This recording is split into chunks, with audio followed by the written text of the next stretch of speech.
Hello नमस्कार सर्वांना, मी रुपाली आपल्या नवीन ब्लॉगमध्ये मनापासून सर्वांचं खूप एकदा पुन्हा स्वागत करते। तुमचा आजचा दिवस सुखाचा, आनंदाचा, आरोग्यदायी गेला असेल आणि जाऊ हीच बाप्पाच्या चरणी प्रार्थना करते। चला आज मस्त छान रेडी होण्याला आम्ही चाललोय आता केंद्रामध्ये महाराजांच्या। शिव काय चाललंय? तर आज मल्हारी याग होतं, म्हटलं चला याग काही सकाळी सकाळी असताना तर मला काही जमत नाही जायला, केंद्र पण घरापासून दूर आहे आणि मुलांना सोडून नाही जाते सकाळीच। पण आता मस्त छान तळी भंडारचा कार्यक्रम वगैरे असतो केंद्रामध्ये, म्हटलं चला तुमच्यासोबत शेअर करूया। कारण की बऱ्याच ठिकाणी काय होतं ना की याग वगैरे केले जात नाही, प्रहर नसतात, याग नसते, तर म्हटलं चला छोटंसं जे काय आहे सेवात महाराजांची तुमच्यासोबत शेअर करूया। आणि चला तुम्ही पण मस्त त्याचा आनंद घ्या त्या सेवेचा। तर विरा केव्हाची इथं वाट बघते, आता आरतीचा टायमिंग झाला 6 वाजता आरती असते, कारण की जेव्हा थंडी वगैरे असेल तेव्हा लवकर आरती होते आणि तर दिवस जेव्हा मोठा असतो तेव्हा 6:30ला आरती असते। आता दिवस छोटा 6ला आरती आहे। विरा हाय कर बाळा, हाय कर।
काय करू बर.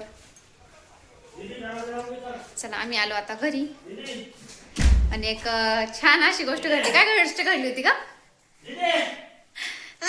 ओ आले मी, थांबा कशाला ओरडताय. जा लॉक लावलं का टाकीला खाली जा. ब्लँकेट आमचे वाढताय कारण की मी आज बाहेर गेली होती ना, तर मग बाकीचे टाकले मी तिथं म्हणजे याच्यामध्ये. पण बरं ब्लँकेट सुकलं होतं थोडंसं ओलं, तर मग मी मध्ये टाकले. आता धुतले होते सकाळी शिवच्या झोळीवर. हो ना, आज काय घटना घडली तुम्हाला सांगते मी. वीरा म्हणते आज काय घटना घडली, इकडे चल. तर वीरा आहे ना, तिचा फ्रेंड भेटला. काय नाव आहे त्याचं वाला? रिदान. हा रिदान. तर त्याच्यासोबतच खेळायला गेली. तिने काहीच एन्जॉय नाही केला. शिवला थोडा त्याच्या बाबांकडे काढून दिलं होतं कारण तो खूप त्रास देत होता. मला देवाचे काही म्हणजे सेवा करता ना काहीच होईना. हा शिव इथं बघा. शिव पूर्ण असा भंडाऱ्याने विंडाऱ्याने पूर्ण लोळला आहे ना खाली भाऊ. हा मला दाखव. तर ना विरा हरवली म्हणजे विरा मिस होऊन गेली. माझ्या पण एवढं लक्षात नाही, मी एवढी याच्यामध्ये हे झाली मग्न, मला लक्ष नाही का विरा कुठे आहे. नंतर माझ्या लक्षात आलं. मी खूप घाबरले जेव्हा अंगाला लावत होते ना शिवला, म्हणजे स्वामींचं दर्शन वगैरे घेतलं तेव्हा विराची आठवण आली. नंतर मी एवढी घाबरली बापरे, म्हटलं महाराज आता काय खरं नाही. कारण गर्दीच खूप होती बघा तुम्ही. आज खूप प्रचंड गर्दी होती. केंद्रामध्ये पाय ठेवायला पण जागा नव्हती, एवढी आज गर्दी होती. आणि 775 लोक सिन्नरच्या केंद्रामध्ये बसलेले म्हणजे सामूहिक इथे फक्त इथल्या, आणि दुसरं जे केंद्र आहे तिथे तर बाकीचे वेगळेच असतील. म्हणजे चला एवढे सेवेकरी बसले आणि बाकीचे घरी करतात, तर ते भरपूरच खूप छानसा दिवस गेला आजचा. आणि नंतर विराला मी असं म्हणत आली. तर एक सांगायचं, मी तिच्या चपला शोधायला गेली. मग ती पण मला शोधत होती. म्हटलं स्वामी प्लीज विरा कुठे आहे. म्हटलं मी खूप घाबरली होती थोड्या वेळासाठी, कारण की आज जग काल आज पोरींचं काय काय येतं ना छोट्या छोट्या मुलींचं, त्याच्यामुळे मला अशी खूप भीती वाटते. स्कूलला जरी गेली ना घरी येईपर्यंत अशी धाकधुकच असे जीवाला, केव्हा ती घरात येईल आणि केव्हा माझ्या जीव भांड्यात पडेल असं असतं ना विरा. तर आणि मी पण विराची चप्पल शोधायला गेली का विरा कुठे गेली, म्हणजे चपल्यावरून मग हे केलं का ती इथंच कुठंतरी केंद्रात आहे, पण मला सापडत नव्हती ती. आणि तिने पण ती मला सांगत होती आई मी तुझी चप्पल बघितली. मग मला कळलं का तू केंद्रात, पण तिचे डोळे खूप भरून आले होते, ती रडायला लागली होती अक्षरशः. काय तू काबर सोडून गेली, तिने मला पाहिलं होतं पण मी नंतर निघून गेली, गर्दी होती ना असं म्हणजे थोडंसं. तर चला आजचा असा दिवस होता. तर आजचा ब्लॉग कसा वाटला नक्की कमेंट्स करून सांगा. मला तर खूप आनंद वाटला, मस्त एकदम छान झाला आहे ना ग कार्यक्रम. म्हणजे सगळ्यांनी एवढा आनंदाने महाराजांच्या केंद्रामध्ये आपलं हे नसतं, पण इतका उत्साहात कार्यक्रम झाला, इतका मस्त छान सगळ्यांनी इतका एन्जॉय केला. तर चला आजच्या व्हिडिओचा इथेच एंड करतो. आता स्वयंपाक पण करायचा आहे. छान आजचा मेनू टमाटे चटणी आहे, मला घेवड्याच्या शेंगा आहे. तर त्याचा व्हिडिओ कसा वाटला नक्की कमेंट्स करून सांगा. व्हिडिओ आवडला असेल ना व्हिडिओ लाईक करा, शेअर करा आणि या चॅनलला आपल्या सबस्क्राईब करायला विसरू नका. पुन्हा व्हिडिओ नेक्स्ट व्हिडिओमध्ये. तोपर्यंत सर्वांना बाय बाय आणि शुभरात्री सर्वांना. शुभरात्री बोल बाळा. शुभरात्री.